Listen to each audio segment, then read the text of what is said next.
আজকে আমরা বানিয়েছি বাকলা সহ টক ঝাল মিষ্টি কাঁচা আমের আচার। বাকলাটা কেন দিয়েছি আপনারা ভিডিওটা সম্পূর্ণ দেখলেই বুঝতে পারবেন। বাকলাটা দেওয়ার জন্য খুবই সুস্বাদু হয় এই আচারটা।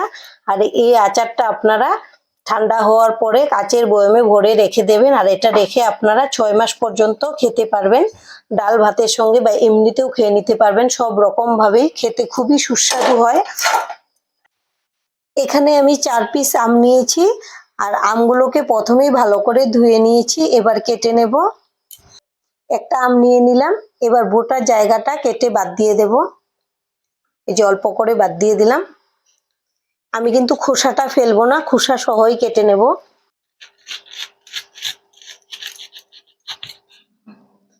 এই যে এরকম 2 টুকরো করে নিলাম। এখন আবারও এভাবে কেটে নেব, আটিগুলো বার করে নেব। এখন মাঝখান থেকে এভাবে কেটে নেব। এই যে আমি এভাবেই সবগুলো কেটে নেব, আর আপনারা আপনাদের পছন্দ অনুযায়ী আমগুলোকে কেটে নেবেন। আমি সবগুলো আম কেটে নিয়েছি, আর আজকে কিন্তু আমি খোসাটা রেখে দিয়েছি। তার কারণ দেখবেন, আমের আচার হোক বা ডাল হোক, খোসাটা যদি থাকে তাহলেই কিন্তু খুব সুন্দর আমের মধ্যে সেন্টটা থাকে। যদি খোসাটা বাদ দিয়ে দেই তাহলে এই সেন্টটা থাকবে না। তার জন্য আমি খোসাটা রেখেই করব, তাতেও কিন্তু আচারটা খুবই সুস্বাদু হবে খেতে। আর আজকে আমি আচারটা দেশি আম দিয়ে করছি, তাই এর মধ্যে কিন্তু অনেক কিছুই বাদ পড়ে গেল, অনেকটাই আম পোকা বেরিয়েছে। আমি ভালো দেখে দেখে কেটে নিয়েছি। এবার আমি আমের মধ্যে দিয়ে দেব 1 চামচ লবণ। আর আজকে আমি রোদ্রে না দিয়েই আচারটা করব, কিন্তু আপনারা যদি চান তাহলে এই আমগুলোকে লবণ আর হলুদ মেখে একটা রৌদ্র দিয়ে নেবেন।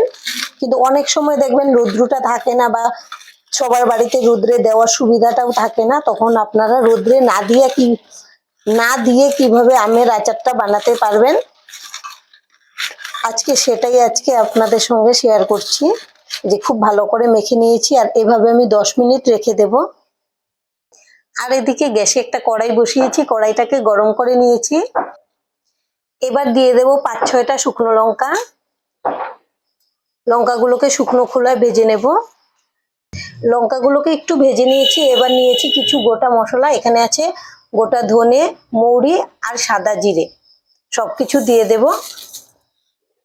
আর নেড়ে চেড়ে ভেজে নেব সুন্দর একটা সেন্ট বের হওয়া পর্যন্ত।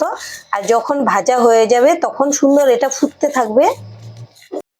এবার দেখুন মশলাগুলো ফুটতে শুরু হয়েছে, আর সুন্দর একটা সেন্টও বেরিয়েছে। এখন আমি এটাকে নামিয়ে নেব, আর একটু ঠান্ডা করে আমি শিলপাটাতে গুঁড়ো করে নেব।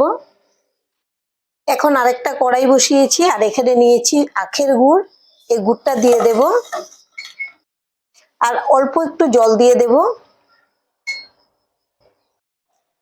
এইভাবে নেড়ে চেড়ে আমি গুড়টাকে গুলিয়ে নেব। গুড়টাকে ভালো করে গুলিয়ে নিয়েছি। এবার গ্যাসটাকে অফ করে দেব, আর এই গুড়টাকে ঠান্ডা করে নেব। এবার একটা বাটিতে ছাঁকনি নিয়ে নিলাম। এখন গুড়টাকে ঢেলে দেব। গুড়ের মধ্যে অনেক ধুলো বালি থাকে, তখন যেটাই বানান আপনারা এটা কিন্তু একদমই খেতে বাজে লাগে। তাই এইভাবে যদি একটু জাল করে ছেঁকে নেওয়া যায়, তখন গুড়টা ধুলো বালি সব চলে যায়, তখন খেতেও ভালো লাগে। যে কোনো রেসিপি হোক।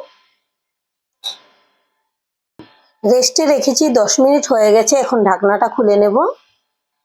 আর আমগুলো কিন্তু অনেকটাই ভিজে ভিজে ভাব হয়ে গেছে। এই যে দেখুন, আমের থেকে জলটাও বেরিয়ে গেছে। এবার একটা নতুন গামছা নিয়ে নিলাম, আমগুলো এর মধ্যে নিয়ে নেব। আপনারা যে কোনো একটা পরিষ্কার কাপড় নিয়ে নেবেন। আর যদি আপনাদের রোদ্রে দেওয়ার সুবিধা থাকে তাহলে ইচ্ছে করলে রোদ্রে দিয়ে শুকিয়েও নিতে পারেন। 1-2টা রোদ্র দিয়ে দিলেই হবে। এখন আমি এভাবে চেপে চেপে আমগুলোকে মুছে নেব। আর জলের সঙ্গে কিন্তু টক ভাবটাও অনেকটাই চলে গেছে। এখন আমি আমগুলোকে নিয়ে খুব ভালো করে এভাবে মুছে নেব, যেন জলটা না থাকে।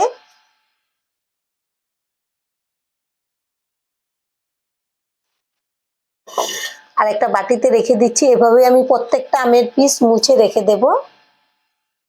সবগুলো আম খুব ভালো করে মুছে নিয়েছি। এখন আবারও গ্যাসে কড়াইটা বসিয়ে দিয়েছি। দিয়ে দেব সর্ষের তেল।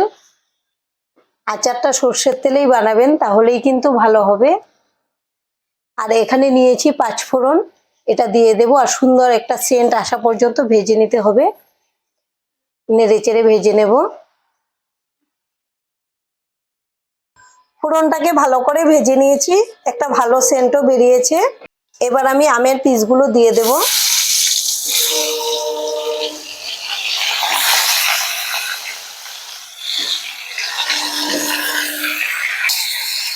এবার নেড়ে চেড়ে ফোড়নের সঙ্গে ভালো করে মিশিয়ে নেব। এখন দিয়ে দেব হলুদের গুঁড়ো আর ঝাল লঙ্কার গুঁড়ো। ঝালটা আপনারা আপনাদের স্বাদ অনুযায়ী কমিয়ে বাড়িয়ে নেবেন। এখন আমি আর লবণটা দিলাম না, তার কারণ আমি অনেকটাই লবণ দিয়ে মেখে নিয়েছি আমগুলোকে। যদিও জল বেরিয়েছে, কিন্তু এর মধ্যে যতটুকু লবণ টানার টেনে নিয়েছি, কিন্তু লবণ আছে এর মধ্যে, তাই আমি আর এখন লবণটা দিলাম না। এভাবে আমি নেড়ে চেড়ে ভেজে নেব আমগুলোকে। আমি আমগুলোকে নেড়ে চেড়ে ভেজে নিয়েছি, মোটামুটি 5 মিনিট হবে। এর মধ্যে যে জলীয় ভাবটা ছিল এটা কিন্তু টেনে নিয়েছে। এখন আমি গুড়ের রসটা দিয়ে দেব।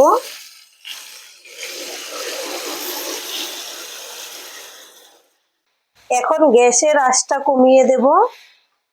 এতক্ষণ হাই ফ্লেমেই ছিল, 10 মিনিট জাল করে নিয়েছি। এবার দেখুন আমের থেকে বাকলাগুলো আলাদা হয়ে যাচ্ছে, ঠিক তখনই বুঝে নিতে হবে যে আমগুলো খুব ভালো করে সেদ্ধ হয়ে গেছে।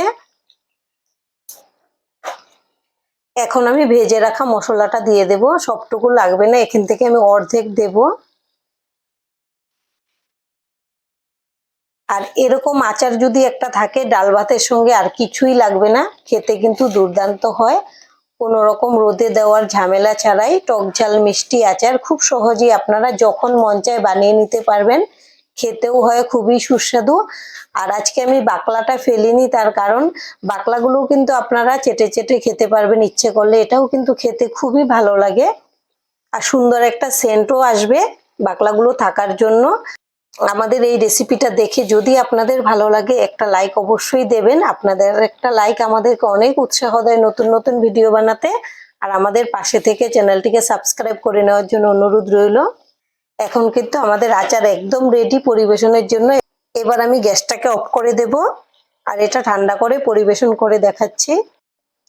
আমাদের আচার একদম রেডি। এটা ঠান্ডা হওয়ার পরে আমি কাচের বয়ামে ভরে নেব। এভাবে আপনারা বাড়িতে বানাবেন, আশা করছি আপনাদেরও খুব ভালো লাগবে। আর আজকের ভিডিওটা এখানেই শেষ করছি। সবাই ভালো থাকবেন, সুস্থ থাকবেন। সম্পূর্ণ ভিডিও দেখার জন্য অসংখ্য ধন্যবাদ।